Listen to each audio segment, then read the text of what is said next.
నమస్తే రైతు సోదరులకు శుభోదయం. స్టెర్లింగ్ పంప్ సమర్పించు నెలతల్లి కార్యక్రమానికి స్వాగతం. వ్యవసాయ రంగంలో గణనీయమైన మార్పులు చోటు చేసుకుంటున్నాయి. వాతావరణంలో వస్తున్న మార్పులు పంట దిగుబడిపై ప్రభావం చూపుతున్నాయి. ఆధునిక సాంకేతిక పరిజ్ఞానం వాడకం తప్పనిసరైంది. ఈ నేపథ్యంలో రైతును ఆధునికత వైపుగా తీసుకువెళ్లేందుకు అధికారులు, శాస్త్రవేత్తలు కృషి చేస్తున్నారు.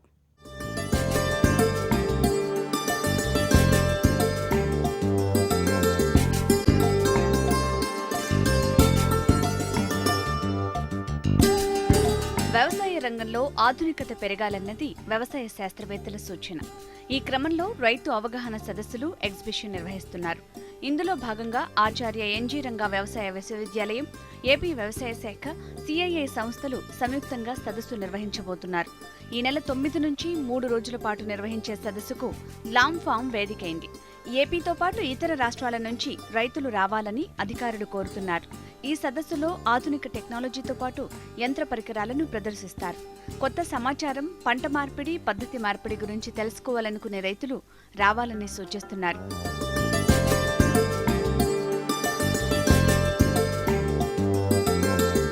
ఋతువులు గతి తప్పాయి.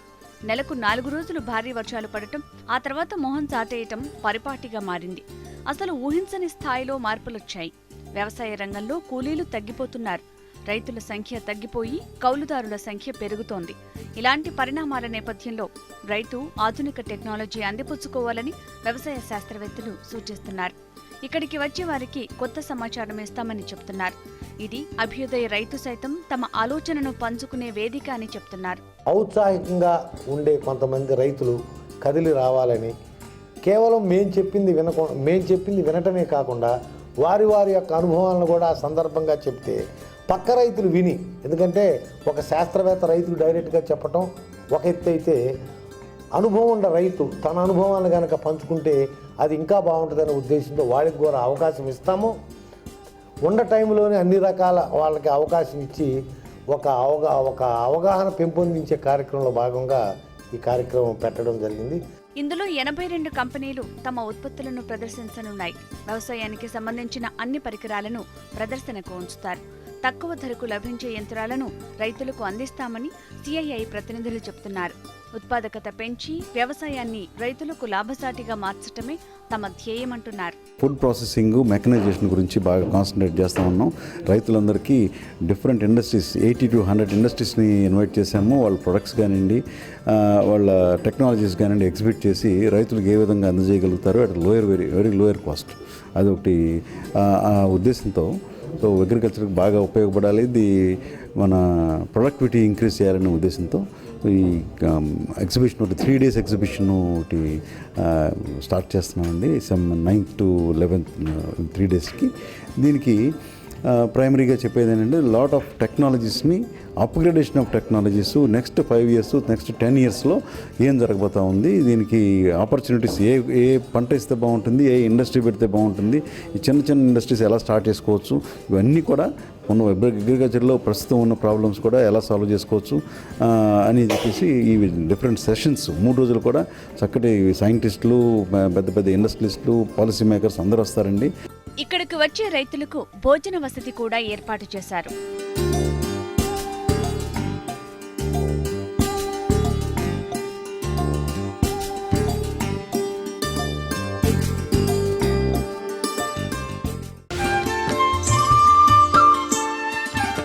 మోడీ పిలుపునిచ్చారు. తెలంగాణ సర్కార్ ఆచరిస్తోంది. నగదు రహిత లావాదేవీలను ప్రోత్సహించాలి అన్న కేంద్ర ప్రభుత్వ పిలుపుతో తెలంగాణ సర్కార్ ఆ దిశగా చర్యలు చేపట్టింది. నగదు రహితం దిశగా తెలంగాణ మార్కెటింగ్ శాఖ అడుగులు వేస్తోంది. రైతు బజారులు, మార్కెట్ యార్డుల్లో అమలు చేసేందుకు చర్యలు తీసుకుంటోంది. ప్రతిరోజు మార్కెట్ యార్డుల్లో 100, రైతు బజారులో 200 లావాదేవీలు జరపాలని మార్కెటింగ్ శాఖ మంత్రి హరీష్ రావు అధికారులకు సూచించారు.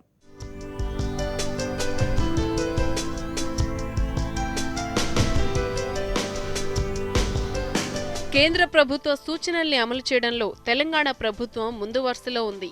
నగదు రహిత రాష్ట్రంగా తెలంగాణను తీర్చిదిద్దాలన్న సీఎం కేసీఆర్ ఆలోచనలకు అనుగుణంగా రైతులకు ఆన్లైన్లో చెల్లింపులు చేపట్టాలని అధికారులు నిర్ణయించారు. పెద్ద నోట్ల రద్దుతో వ్యవసాయ మార్కెట్లో చిల్లర కొరత తీవ్రంగా ఉంది. ఈ పరిస్థితిని నివారించడంతో పాటు రోజువారీ కార్యకలాపాల్లో ఖచ్చితత్వం ఉండేలా ప్రభుత్వం మార్కెటింగ్ శాఖలో క్యాష్లెస్ కార్యకలాపాలు విస్తరించాలని నిర్ణయించింది. మార్కెట్ యార్డుల్లో నగదు రహిత విధానం అమలుకు చర్యలు చేపట్టింది.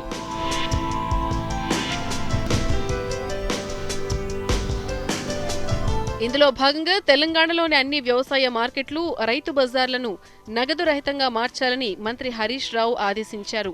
హరితహారం వంటి కార్యక్రమంలో మార్కెటింగ్ శాఖ నెంబర్ 1 పేరు తెచ్చుకున్నందున అదే స్ఫూర్తిని కొనసాగించాలని మంత్రి మార్కెటింగ్ అధికార యంత్రాంగాన్ని ఆదేశించారు. మార్కెట్ యార్డుల్లో రోజుకు కనీసం 100 నగదు రహిత లావాదేవీలు, రైతు బజార్లో 200 లావాదేవీలు జరపాలని సూచించారు. యాసంగి కొంచెం మంచిగా నీళ్లు ఉన్నాయి, ఇంత కరెంట్ ఉన్నది, ఇంత ఎరువులు కావాలంటే, విత్తనాలు కావాలంటే, నాట్లు వేయాలంటే, కలుపు వేయాలంటే, దుక్కి దున్నాలంటే డబ్బు లేక ఇబ్బంది పడుతున్నారు. ఆడపిల్లల పెళ్లి ఉన్న వాళ్ళు చాలా ఇబ్బంది పడుతున్నారు. రకరకాల సమస్యల్ని రోజు మేము చూస్తూ ఉన్నాం. అయితే ఈ నిర్ణయము మన కేంద్ర ప్రభుత్వము, ప్రధానమంత్రి గారు తీసుకున్న నిర్ణయం. ప్రతి కష్టానికి ఏదో ఒక పరిష్కారం ఉంటుంది. సరే, మనం మన ప్రజలను అయితే కాపాడుకోవడం మన బాధ్యత. మన ప్రజలకు ఇబ్బంది లేకుండా మనం చూసుకోవాలి కదా అని చెప్పి ఈ కార్యక్రమాన్ని స్టార్ట్ చేసినాం. అయితే మన ముఖ్యమంత్రి చంద్రశేఖరరావు గారు మీ అందరికీ కూడా బాగా తెలుసు. వారికి సిద్దిపేట ప్రజల మీద, మీ మీద బాగా నమ్మకం ఎక్కువ వారికి. ఇది కూడా 100% నగదు రహిత బదిలీ నియోజకవర్గంగా దీన్ని తయారు చేస్తే ప్రజలకు ఇక్కడ ఏమేమి ఇబ్బందులు వచ్చినా, దీని అమలులో ఏవైనా చిన్న సాధక బాధకాలు ఉన్నా వాటన్నిటినీ పరిష్కరించి రాష్ట్ర స్థాయిలో అన్ని నియోజకవర్గాల్లో కూడా దీన్ని అమలు చేయాలని అనుకున్నాం. తెలంగాణలో మార్కెటింగ్ శాఖ టర్నోవర్ 35,000 కోట్ల రూపాయలు. పెద్ద మొత్తంలో నగదు వస్తున్నందున నగదు రహిత లావాదేవీలకు ఏర్పాట్లు చేయాలని మార్కెట్ కమిటీల కార్యదర్శులకు మంత్రి సూచించారు. రైతులు, మార్కెట్ సిబ్బందికి క్యాష్లెస్ విధానంపై శిక్షణ ఇవ్వాలని, ఈ విధానం అన్ని మార్కెట్లలో అమలు చేయాలని తెలిపారు. ఇప్పటికే వరంగల్, సూర్యాపేట, వికారాబాద్ వంటి ప్రాంతాలలో జిల్లా కలెక్టర్లు నగదు రహితం దిశగా పనిచేస్తున్నారు. క్యాష్లెస్గా ఎట్లా చేయాలి అని చెప్పి ఎక్స్ప్లోర్ చేస్తున్నాము. ఆల్రెడీ మనకి ఉన్న సొసైటీలో 110 మంది ఉన్నారు. వాళ్ళలో కొంతమందికి అకౌంట్స్ ఉన్నాయి, కొంతమందికి అకౌంట్స్ లేవు. ఇంకో 2-3 రోజుల్లో ప్రతి మనిషికి ఒక అకౌంట్ ఉంటుంది. మేము కాన్ఫిడెంట్గా 1 వీక్లో మార్కెట్ అంతా క్యాష్లెస్ అయితే చేయగలము. దానికి బ్యాంకర్ సహకారం కూడా ఉంది. And then we will see next day మార్కెట్ని అట్రాక్టివ్గా, ప్రాఫిటబుల్గా చేయడానికి కూడా కొన్ని మెజర్స్ చేయబోతున్నాము. అది మీకు ఇంకొక వారంలో we will be announcing officially. రైతులతో పాటు మార్కెట్లలో పనిచేసే దడ్వాయిలు, హమాలీలు, ఇతర కార్మికులందరికీ బ్యాంక్ అకౌంట్లు తెరవనున్నారు. వారికి డెబిట్ కార్డులు జారీ చేయాలని మంత్రి సూచించారు. వ్యవసాయ మార్కెట్లలో మైక్రో ఏటీఎంలను ఏర్పాటు చేయాలని ఆదేశించారు. బ్యాంక్ అకౌంట్ ఉన్న రైతులకు ఆర్టీజీఎస్ ద్వారా చెల్లింపులు చేయాలన్నారు. ఈ ప్రక్రియను మానిటర్ చేయాల్సిన బాధ్యత జిల్లా కలెక్టర్లకు అప్పగించారు. అమలులో సమస్యలు ఎదురైతే కలెక్టర్లను సంప్రదించాలని మార్కెటింగ్ అధికారుల్ని ఆదేశించారు.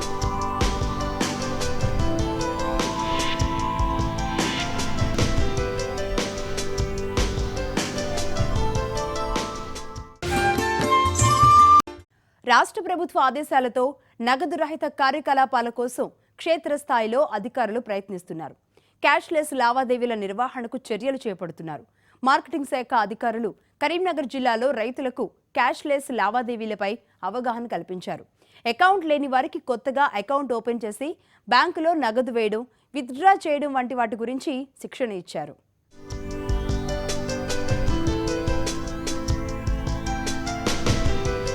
క్యాష్లెస్ మార్కెట్ల దిశగా తెలంగాణ ప్రభుత్వం అడుగులు వేస్తోంది. అందుకుగాను తెలంగాణ జిల్లాల్లో పెద్ద ఎత్తున అవగాహన కార్యక్రమాలు నిర్వహిస్తున్నారు. కరీంనగర్ జిల్లా జమ్మికుంట పట్టణంలోని పాత వ్యవసాయ మార్కెట్లో రైతులకు క్యాష్లెస్ మార్కెట్లపై శిక్షణ ఇచ్చారు. ఈ కార్యక్రమంలో ఆర్డీఓ చంద్రశేఖర్ రైతులకు బ్యాంకింగ్ కు సంబంధించిన సమాచారం అందించారు. మార్కెట్లోనే బ్యాంక్ ఖాతా తెరిచి అకౌంట్లో డిపాజిట్ చేయడం, విత్డ్రా చేయడం గురించి తెలిపారు. స్వైప్ మిషన్ ద్వారా ఖాతా జమ, బదిలీ గురించి వివరించారు. ఈ సమావేశంలో రైతులతో పాటు బ్యాంకర్లు కూడా పాల్గొన్నారు. నగదు రహిత లావాదేవీలతో దందాలకు చెక్ పెట్టొచ్చని అధికారులు రైతులకు వివరించారు. దీని అమలు ద్వారా పారదర్శకత పెరుగుతుందన్నారు. రైతులు, మార్కెట్ సిబ్బందికి క్యాష్లెస్ విధానంపై శిక్షణ అందిస్తున్నారు. సో నగదు లావాదేవీల నుంచి నగదు రహిత లావాదేవీలకి మనము ఇప్పుడు ప్రయాణం అనేది మనము మొదలు పెట్టుకున్నాము. సో కాబట్టి ఆ ప్రయాణాన్ని మనం సాఫీగా మనం చేసుకోవాలి. ఎందుకంటే రేపు పొద్దున మనకే ఉపయోగకరం. అది ఒకసారి మనం దానికి అలవాటు పడితే డబ్బు అవసరం ఎంత అనేది మనకు అవసరం అనేది ఉండదు. కార్డు రూపేణ వాళ్ళకి నగదు ఇచ్చినట్టయితే వాళ్ళకి మన సులభంగా మన యొక్క అవసరాలు తీరుతాయి అనేది ప్రధానంగా మనకు ఉన్నటువంటి ఉద్దేశం. బ్యాంక్ ఖాతా లేని వారికి ఖాతా తెరిచి నగదు రహితం దిశగా తెలంగాణ ప్రభుత్వం అడుగులు వేస్తోంది. అందుకు రైతుల్ని సన్నద్ధం చేస్తోంది. బ్యాంక్ ఖాతా ఉన్నవారికి ఏటీఎం కార్డు ఏర్పాటు చేస్తోంది.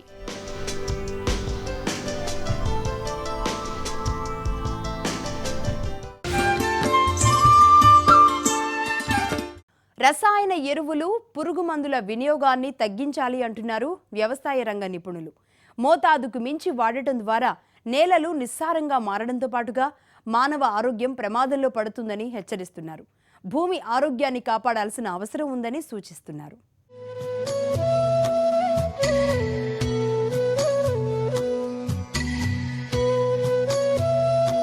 భూమి నుంచి పుట్టెడు పండుతాయి, భూమిలోనే పుట్టెడు కలుస్తాయి.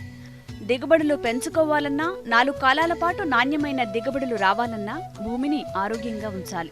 రసాయన ఎరువులు విచ్చలవిడిగా వాడటం మొదలయ్యాక నేలలు నిస్సారమవుతున్నాయి, సారం కోల్పోయి చౌడు భూములుగా మారుతున్నాయి. అందుకే డిసెంబర్ 5న ప్రపంచ భూమి ఆరోగ్య దినోత్సవం నిర్వహిస్తున్నారు.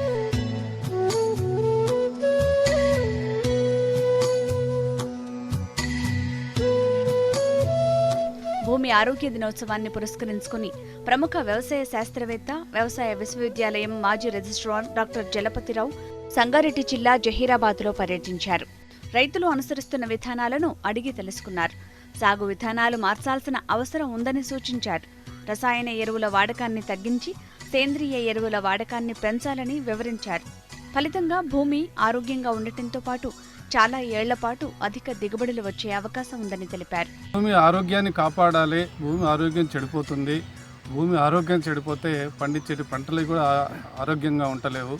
ఆ ఆరోగ్యం లేనటువంటి ఆహారాలను, పదార్థాలను తిన్నటువంటి మనుషుల ఆరోగ్యం కూడా చెడిపోతుందన్నది సర్వదా వినపడుతున్నటువంటిది.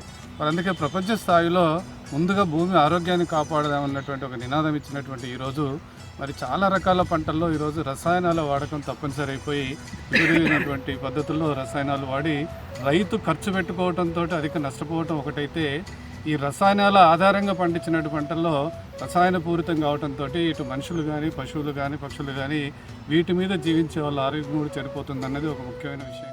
భూమిలో కర్బన శాతం తగ్గిన కారణంగా దిగుబడులు తగ్గుతున్నాయి. ఈ విషయాన్ని గమనించి రైతులు గిట్టుబాటు చర్యలు చేపట్టాలని వివరించారు.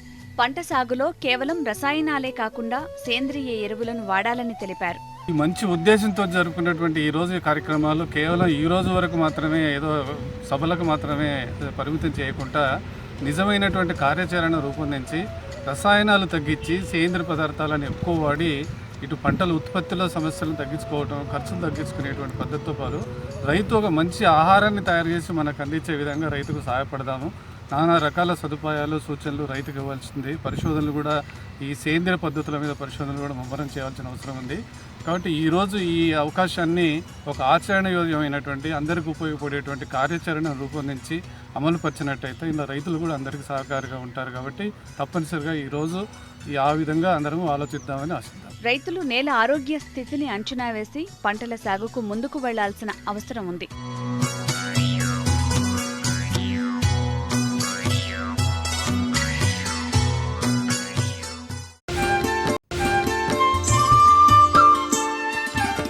వాణిజ్య పంటల సాగుకు కేర్ ఆఫ్ అడ్రస్ గుంటూరు జిల్లా. రసాయనిక ఎరువుల వినియోగంలోనూ జిల్లానే టాప్. కొత్త రకం పురుగుమందు మార్కెట్లోకి వచ్చిందంటే అది గుంటూరులో ప్రత్యక్షం అవ్వాల్సిందే. ఇక్కడి రైతులు రసాయనాలకు బాగా అలవాటు పడిపోయారు. అయితే ఇప్పుడు పరిస్థితులు మారుతున్నాయి. రైతులంతా సాగు విధానాలు మార్చుతున్నారు, రసాయనాలను విడిచిపెడుతున్నారు. రైతులను పెట్టుబడి లేని వ్యవసాయం వైపు మళ్లించేందుకు వ్యవసాయ శాఖ అధికారులు నడుం బిగించారు.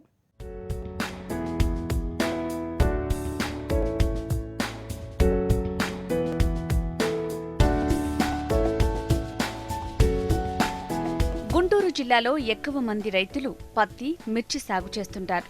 అధిక దిగుబడుల మీద దృష్టి పెట్టిన రైతులు హైబ్రిడ్ వంగడాల సాగుకు సిఫార్సు చేసిన దానికంటే ఎక్కువ మొత్తంలో పురుగు మందులు, ఎరువులు వినియోగిస్తున్నారు. దీంతో ప్రకృతిలో ఎన్నో దుష్పరిణామాలు ఏర్పడుతున్నాయి. ప్రజల ఆరోగ్యం ప్రమాదంలో పడుతోంది. 50 ఏళ్ల క్రితం దేశీ విత్తనాలనే ఉపయోగించే రైతులు హరిత విప్లవం తర్వాత హైబ్రిడ్ విత్తనాల వాడకం పెంచారు. ఫలితంగా దిగుబడులు పెరిగినా ఎన్నో నష్టాలు వచ్చాయి. దిగుబడులు పెంచే క్రమంలో ఎరువుల కోసం రైతులు ఎక్కువ మొత్తంలో ఖర్చు చేస్తున్నారు. దీంతో పెట్టుబడులు పెరుగుతున్నాయి. పైపెచ్చు భూమి సారం కోల్పోయి రైతు ఆశించిన దిగుబడి రాక చతికిలబడుతున్నాడు.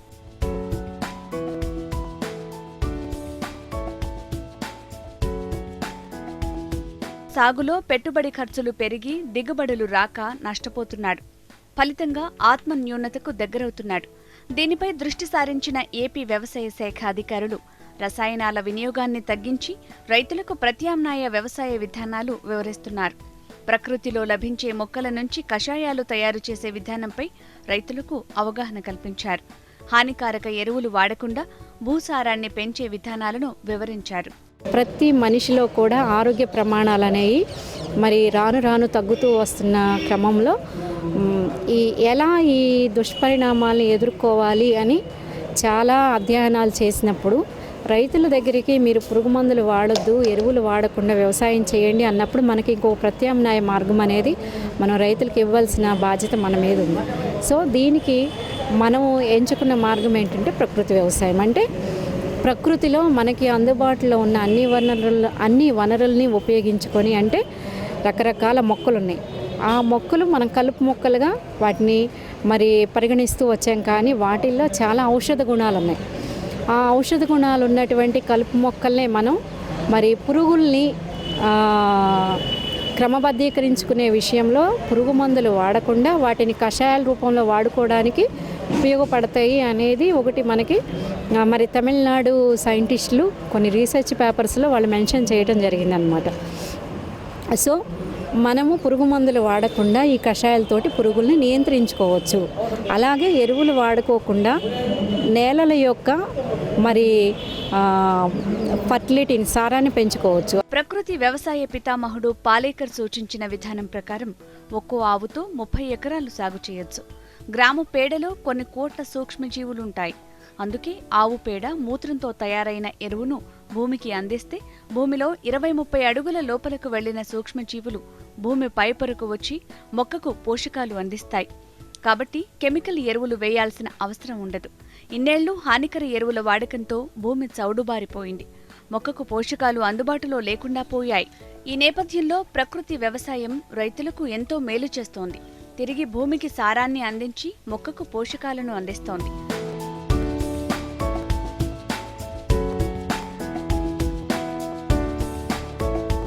పల్లెల్లో ఉన్న పైసలు పల్లెల్లోనే ఉండాలి. ఇది పాలేకర్ విధానం. అందుకే రైతులు ప్రకృతి వ్యవసాయం వైపు అడుగులు వేసేందుకు అధికారులు ప్రత్యేక కార్యక్రమాలు రచించారు. 9 మండలాల్లో 10 క్లస్టర్లలో ప్రకృతి వ్యవసాయంపై ప్రత్యేక సదస్సులు నిర్వహించారు. 49 గ్రామాల్లో ప్రకృతి వ్యవసాయ విధానాలను రైతులకు వివరించారు.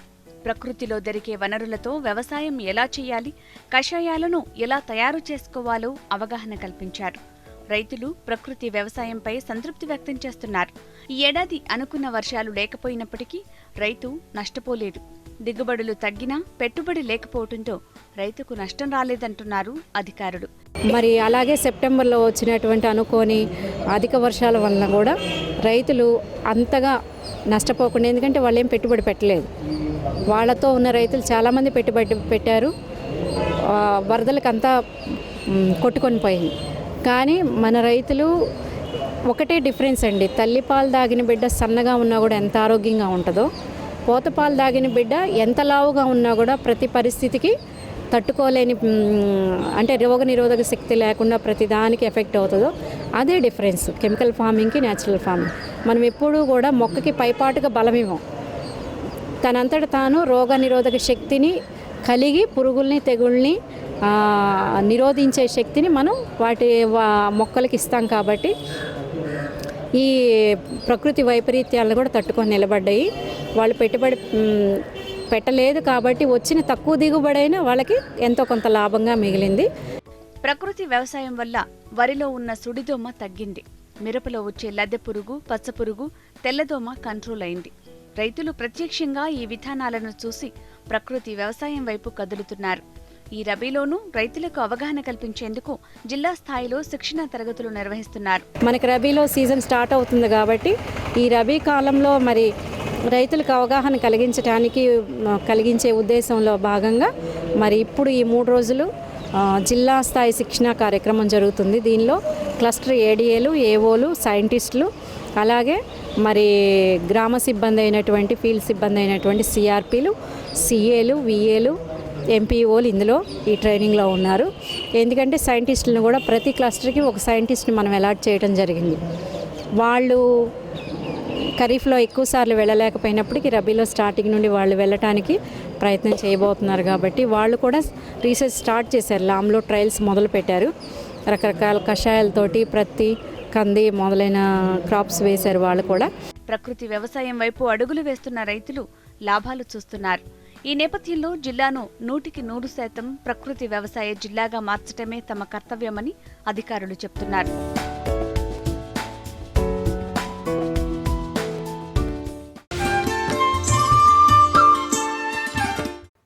ఇవి ఇవాల్టి స్టెర్లింగ్ పంప్ సమర్పించు నెలతల్లి కార్యక్రమం విశేషాలు. నమస్తే.